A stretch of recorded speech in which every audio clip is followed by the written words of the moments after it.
lonely roads when the Republic was more farm than city, the only landmark for hungry Americans was that orange roof. Aging America still remembers. Summer comes in 28 flavors. Under the orange roof at Howard Johnson's, there's more to be hungry for.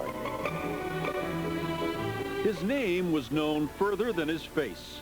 His ice cream empire stretched from Quincy to California, from Dorchester to Miami. Howard Deering Johnson, Hojo, an American salesman. He pioneered the franchise concept, the logo, the slogan. He pioneered convenience food for travelers on the open road. He refined the commissary system. Hojo trucks rolled across the nation, delivering packaged, standard portion, quality meals from company plants to the orange roofs for final preparation and cooking. He's a sort of snack food equivalent of Citizen Kane in a way, I suppose. It was the largest privately operated restaurant chain. The only person that sold more meals was the U.S. government at their different facilities. So we were by far the largest operator of food establishments in the country. People after World War II had cars. All of a sudden they need someplace to go. And there wasn't a lot of places, the roads weren't wonderful, but if they knew that some places the Howard Johnson's to have a bite to eat, then they would go for a Sunday drive, have a stop at Howard Johnson's, whether it would be for a frankfurter, fried clams, or an ice cream. And Howard Johnson's was part of the ride. On the road around the corner, here's the place to go. By the mid-60s, Howard Johnson restaurants numbered 1,000 locations, from cornfields to Midtown. In 1925, Johnson struggled under a mountain of debt, so deep he hated to go to work. In a drugstore in Wollaston, Johnson experimented with ice cream formulas. Some he allegedly bought from a mysterious German peddler. He doubled the butterfat content, insisted on using natural ingredients, and produced a superior product. You will hear stories of beginning merchants or fledgling chains or people with recipes that were essentially literally gobbled up by the Johnson machine once it got rolling. So people loved him, other people hated him with almost an equal amount of passion, but nobody was neutral to him. He was a very strong presence. I want some peppermint stick. I love some peach. I want pistachio. Do you know what it feels like to be plain old vanilla? In the years ahead, time and again, Howard Johnson rolled the dice and beat bankruptcy with new ideas.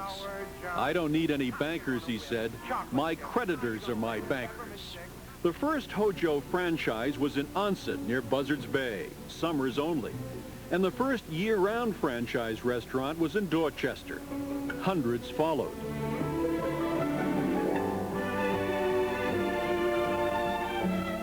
Every time there was a new road being opened, we had our people out looking at every interchange, attempting to put a restaurant and then a lodge behind it. And it was a very successful formula until the oil embargo.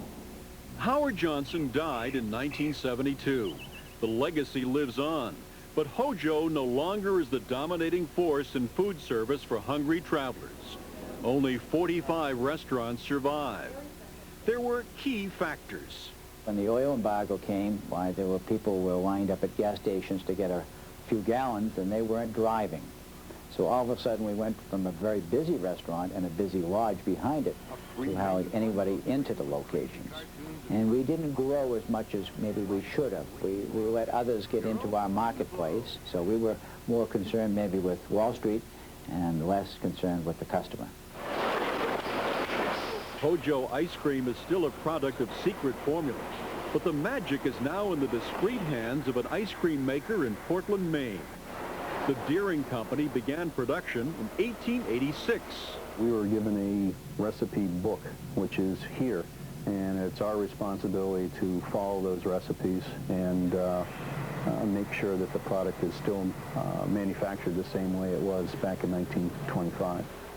Franchise associates licensed Deering with a simple mission statement: revitalize the name of Howard Johnson's ice cream. Well, the pints are doing good, we're told. And Hojo himself would like the price. And we give a great price value to the consumer. We're anywhere from an 80 cents to $1 less per pint. Production workers are split on favorite flavors. I like black raspberry. I'm a vanilla person. Probably maple walnut. Vanilla always was the bestseller. Howard Johnson once said, "I've spent my life developing scores of flavors, and yet most people still say, I'll take vanilla."